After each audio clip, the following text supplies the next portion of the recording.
Sige. Bay.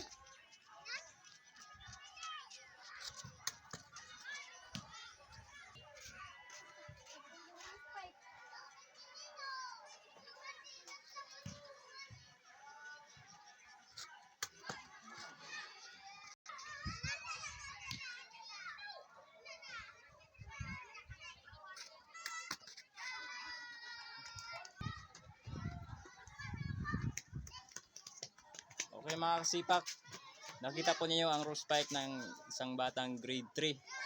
Grade 3 pa po yun mga kasipak. Siya po ay nag-aaral ng sipak takraw. Gusto niya maging sipak takraw player balang araw. So sa ngayon po ay siya po ay nag-ball control pa lamang at nag-aaral din siya ng rose spike. Nakita niyo po yun. So huwag niyo makalimot mag-like at mag-subscribe sa YouTube channel Reggie Tabo-Tabo. God bless. Ano naman?